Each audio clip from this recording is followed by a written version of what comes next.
네, 안녕하세요. 로마서 4강을 시작하겠습니다. 로마서 5장 3절 4절 말씀.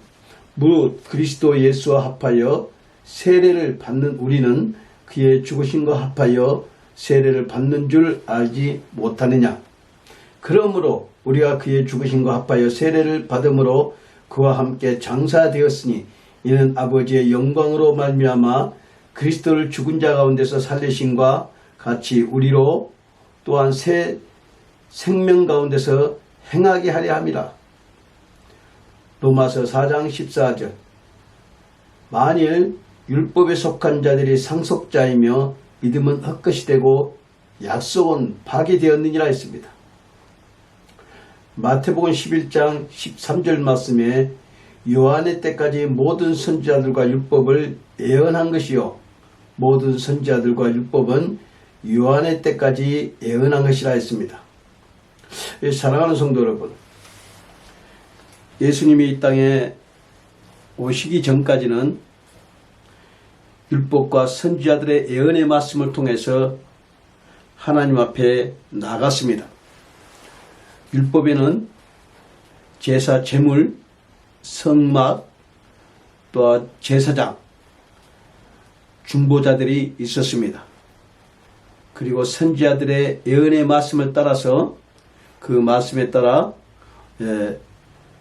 하나님을 증거했는데 바로 하나님의 아들 독생자 예수 그리스도를 증거했습니다. 그래서 로마서 1장에는 이 복음이 하나님의 아들 예수 그리스도에 대한 증거라고 말하고 있죠. 그래서 이 복음에는 하나님의 의가 나타나서 믿음으로 믿음에 이르게 하니 오직 의인은 믿음으로 말미암아 살리라 했습니다. 그 하나님의 의가 예수 그리스도입니다. 4,000년 동안 하나님은 이스라엘 백성들에게 은혜를 주시고 또한 그들에게 이끌어왔습니다. 그들에게 율법과 성막에 가서 제사를 통해서 하나님을 알게 하고 또 믿게 하고 따르게 했습니다. 그렇지만 하나님이 말씀이 육신이 되어 이 땅에 오셨음을 예언하고 증거했지만 믿지를 아니했지요. 사랑하는 성도 여러분, 오늘날의 교회의 문제는 율법과 복음을 정확히 구분을 못한다는 것입니다. 바울은 로마서를 비롯해서 바울 서신에 기록하는 그 모든 말씀이 은혜와 받는 복음과 율법에 대한 이야기였습니다. 바울은 예수님을 담의 동산에서 만나기 이전에 율법의 골수였습니다. 그래서 예수님을 믿는 성도들을 핍박하고 그들을 잡아다 고통을 주고 그들을 저주받는 자들이라고 바울은 골수분자 율법주의자였습니다.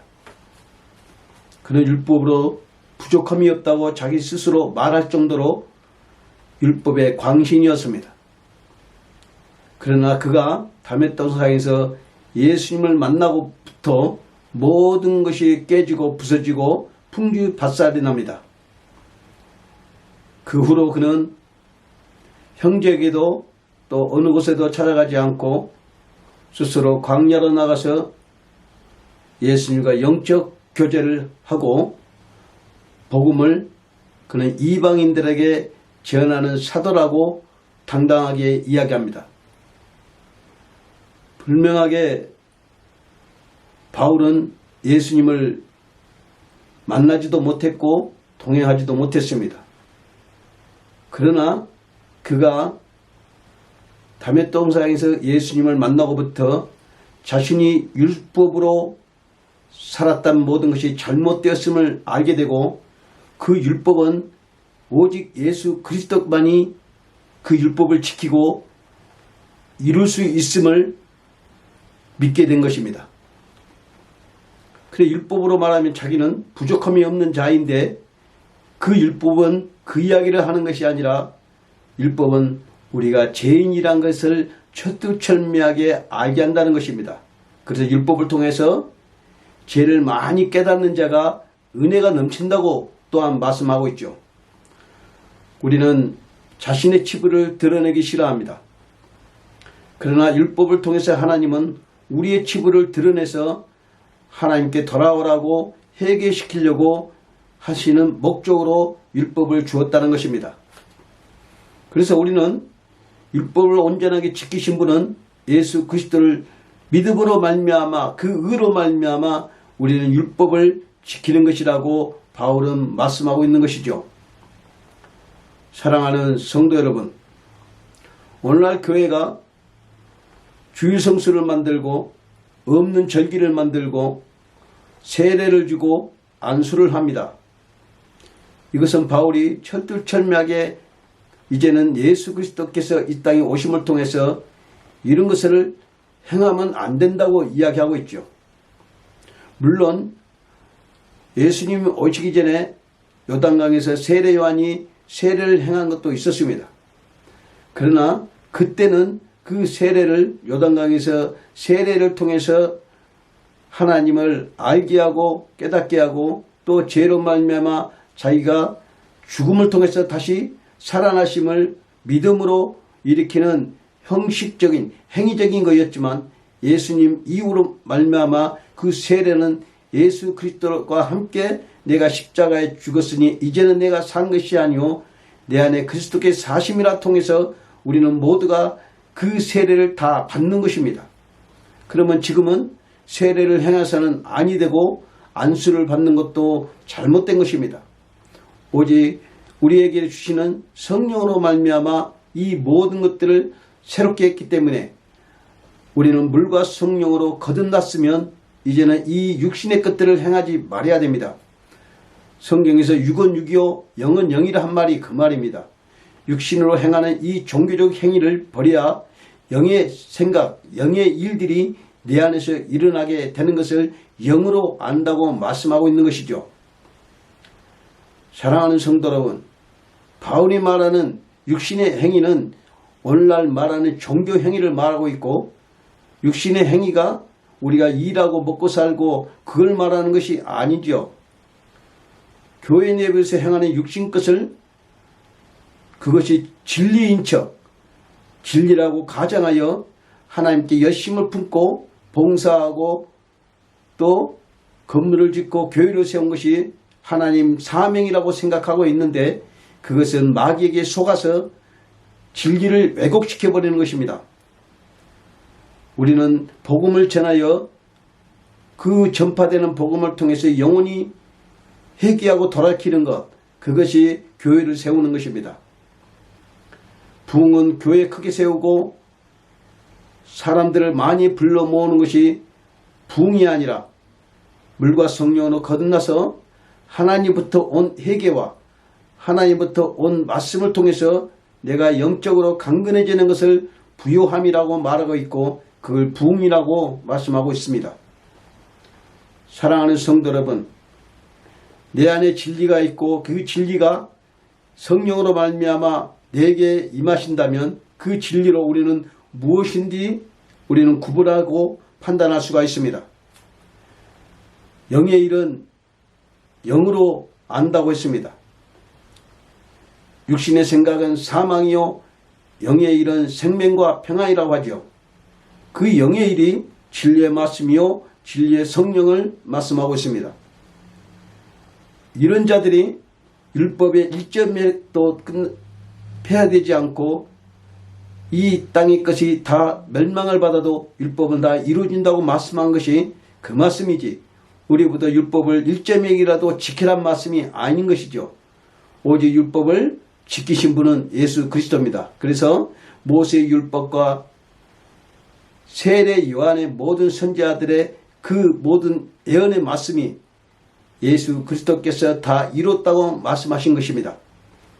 율법도 모르고 복음도 모르면서 복음을 전하는 이 잘못된 나팔은 영혼을 죽이는 것이요 진리를 깨닫지 못한 사탄의 일을 하는 것이 오늘날 교회 목사들이 하고 있는 것입니다.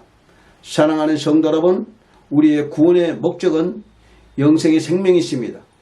회개는 내가 죄를 자복하고 내가 모든 것도 회개도 물론 필요하지만 회개는 우리 죄인에서 나오는 것이 아니고 하나님부터 은혜를 받아야 하나님부터 주신 회개를 통해서 하나님의 진리의 말씀으로 돌아설 수 있다는 것입니다. 이것이 회개입니다. 그리고 하나님께서 우리에게 주신 기준이 있습니다. 예수 그리스도의 십자가의 죽으심을 통해서 부활과 승천을 통해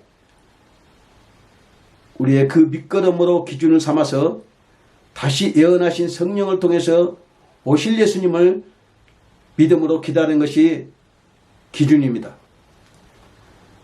마지막 때에 가까우고 있습니다. 복음의 진리를 올바로 들을 수 있는 눈과 귀가 열려야 하고 하나님의 말씀을 통해서 내 안에 영생의 생명으로 충만해져야 하나님 나라가 임했다고 이야기하는 것이지, 이 땅에서 하나님 나라가 임했으니 마지막 때에 하나님 나라가 임한다는 것을 해석시켜버리는 이런 일을 범해서는 아니 됩니다. 율법과 선지자들의 연의 말씀이 예수 그리스도가 되듯이 지금은 성령을 통해서 믿음의 소망을 가지고 있는 사람들이 마지막 심판에 휴거되어 하나님 나라 새하늘 새 땅 새 예루살렘에 실제적으로 영원한 세계에 들어가는 것입니다. 지금은 믿음으로 말미암아 우리에게 주신 예수 그리스도의 의가 임해서 하나님 나라를 알게 하는 것이 천국이라고 말씀하지만 실질적으로는 그 천국은 아직 비약합니다. 영원한 하나님 천국은 예수님께서 구름 타고 이 땅에 오실 때 천군 천사의 영광의 나팔소리를 불 때 그때 이루어집니다. 사랑하는 성도 여러분, 믿음은 항상 우리가 발전된 모습으로 날마다 그리스도 안에서 승리하는 사람을 사시기를 간절히 기도하고 바랍니다.